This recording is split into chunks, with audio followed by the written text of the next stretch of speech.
ಕರ್ನಾಟಕದಲ್ಲೇ ಕೂತ್ಕೊಂಡು ದುಬೈನಂತ booming ಆಗ್ತಿರುವಂತ real estate market ಅಲ್ಲಿ ಇನ್ವೆಸ್ಟ್ಮೆಂಟ್ ಮಾಡಿಬಿಟ್ಟು ಯಾವ ರೀತಿ ಹಣ ಮಾಡೋದು ಅಂತ ಯೋಚನೆ ಮಾಡ್ತಿದ್ದೀರಾ? ಇಲ್ಲ 100% ಟ್ಯಾಕ್ಸ್ ಫ್ರೀ ಇನ್ಕಮ್ ಯಾವ ರೀತಿ ಪಡೆಯೋದು ಅಂತ ಯೋಚನೆ ಮಾಡ್ತಿದ್ದೀರಾ? ಇಲ್ಲ ಪ್ರಾಪರ್ಟಿಯಲ್ಲಿ ಇನ್ವೆಸ್ಟ್ಮೆಂಟ್ ಮಾಡಿಬಿಟ್ಟು 10 ವರ್ಷದ ಗೋಲ್ಡನ್ ವೀಸಾ ಹೇಗೆ ಪಡೆಯೋದು ಅಂತ ಯೋಚನೆ ಮಾಡ್ತಿದ್ದೀರಾ? 20-30 ಲಕ್ಷದಲ್ಲಿ ಇನ್ವೆಸ್ಟ್ಮೆಂಟ್ ನ ಯಾವ ರೀತಿ ಸ್ಟಾರ್ಟ್ ಮಾಡೋದು ಅಂತ ಯೋಚನೆ ಮಾಡ್ತಿದ್ದೀರಾ? ಇಲ್ಲ ಮಂತ್ಲಿ 1% ಪೇಮೆಂಟ್ ಮಾಡಿಕೊಂಡು ದುಬೈಯಲ್ಲಿ ಹೇಗೆ ಪ್ರಾಪರ್ಟಿ ಪಡೆಯೋದು ಅಂತ ಯೋಚನೆ ಮಾಡ್ತಿದ್ದೀರಾ? ಪ್ರತಿ ವರ್ಷ 8-10% ರೆಂಟಲ್ ರಿಟರ್ನ್ ಹಾಗೆ 30-50% ಅಪ್ರಿಸಿಯೇಷನ್ ಸಿಗುವಂತ ಆಪರ್ಚುನಿಟಿ ಬಗ್ಗೆ ನೀವು ಯೋಚನೆ ಮಾಡ್ತಿದ್ದೀರಾ? ಇಲ್ಲ ಕರ್ನಾಟಕದಲ್ಲೇ ಕೂತ್ಕೊಂಡು ಯಾವ ರೀತಿ ಪ್ರಾಪರ್ಟಿನ ಅಲ್ಲಿ ಕೂತ್ಕೊಂಡು ಪ್ರಾಪರ್ಟಿನ ಬುಕ್ ಮಾಡಬಹುದು ಅಂತ ಯೋಚನೆ ಮಾಡ್ತಿದ್ದೀರಾ? ಹೀಗೆಲ್ಲ ಯೋಚನೆ ಮಾಡ್ತಿದ್ರೆ ಇದಕ್ಕೆಲ್ಲ ಸೊಲ್ಯೂಷನ್ ಆಗಿ ನಾವು ಬೆಂಗಳೂರಿಗೆ ಬರ್ತಾ ಇದೀವಿ. ಅಂದ್ರೆ ದುಬೈ ರಿಯಲ್ ಎಸ್ಟೇಟ್ ನ ಬೆಸ್ಟ್ ಕರ್ನಾಟಕ ಟೀಮ್ ಆಗಿರುವಂತ ನಮ್ಮ ಟೀಮ್ ಬೆಂಗಳೂರಿಗೆ ಬರ್ತಿದೆ. ಇದೇ ಅಕ್ಟೋಬರ್ 11-12ನೇ ತಾರೀಕಿಗೆ, ಅಂದ್ರೆ ಇದೇ ಸ್ಯಾಟರ್ಡೆ ಸಂಡೇ ನಾವು ಬೆಂಗಳೂರಲ್ಲಿ ಇರ್ತೀವಿ.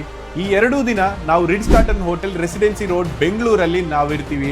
ಈ ಒಂದು Dubai real estate investment event ಅಲ್ಲಿ ನಿಮ್ಗೆ ಆಸಕ್ತಿ ಇದ್ರೆ ಈ ಕಾಣಿಸ್ತಿರುವಂತ ನಂಬರ್ಗೆ ಮೆಸೇಜ್ ಮಾಡಿ ಸ್ಲಾಟ್ ನ ಬುಕ್ ಮಾಡ್ಕೊಳ್ಳಿ.